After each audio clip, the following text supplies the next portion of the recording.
नमस्ते बच्चों, सोनालिका ई गुरुकुल में आपका स्वागत है।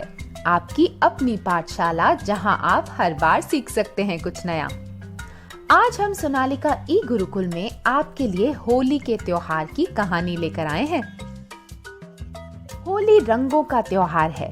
इसे बसंत ऋतु यानी कि स्प्रिंग सीजन के आने पर मनाया जाता है। लेकिन जैसे हर त्योहार के पीछे कई सारी कहानियां होती हैं जो धार्मिक मान्यताओं पर आधारित होती हैं, वैसे ही होली के साथ भी कई विभिन्न कहानियां जुड़ी हुई हैं। उन्हीं में से एक कहानी है राजा हिरण्यकश्यप और उनके बेटे प्रहलाद की। एक बार हिरण्यकश्यप नाम का एक बहुत अहंकारी राजा रहता था। वो खुद को भगवान से भी ज्यादा शक्तिशाली मानता था और चाहता था कि धरती पर सभी लोग उसी की पूजा करें और सभी लोग उसके डर के कारण उसके आदेश का पालन कर उसी की पूजा करने लगे।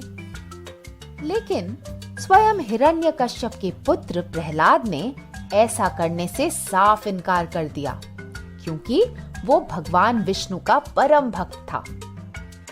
इस बात से हिरण्यकश्यप बहुत परेशान था।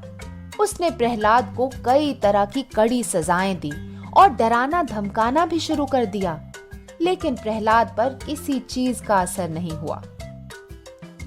एक दिन हिरण्यकश्यप ने अपने पुत्र को बुलाकर पूछा, बताओ कौन सबसे महान है, भगवान या फिर हम?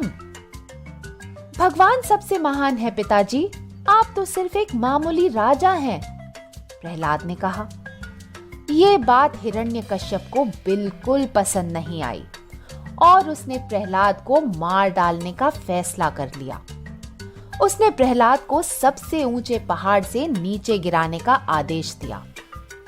जब उसे ढकेला गया तो प्रहलाद अपने हाथ जोड़कर भगवान विष्णु का जाप कर रहा था और नीचे गिरने पर भी उसे कोई चोट नहीं पहुंची। सभी लोग ये देखकर हक्के बक्के रह गए। लेकिन हिरण्यकश्यप ने अपने पुत्र को मारने की एक और योजना बनाई। इस बार उसने प्रहलाद को जहरीले सांपों के बिल में छोड़ दिया। प्रहलाद उन सांपों को देखकर कांपने लगा और एक बार फिर उसने हाथ जोड़कर भगवान विष्णु से अपनी रक्षा करने की प्रार्थना की। हजारों सांप उसके शरीर पर लिपट रहे थे, लेकिन प्रहलाद ने अपनी पूजा जारी रखी। इस बार हिरण्यकश्यप को बिल्कुल यकीन था कि प्रहलाद जिंदा नहीं बचेगा। लेकिन जब उसे बिल से बाहर निकाला गया तो वो बिल्कुल ठीक था। वो जहरीले सांप भी उसका कुछ नहीं बिगाड़ पाए थे। हिरण्यकश्यप अब आग बबूला हो रहा था और इस बार उसने प्रहलाद को विशाल हाथियों के बीच छोड़ने का आदेश दिया। प्रहलाद ने एक बार फिर भगवान विष्णु से प्रार्थना करना शुरू कर दिया और इस बार भी वो बिना किसी नुकसान के बच निकला।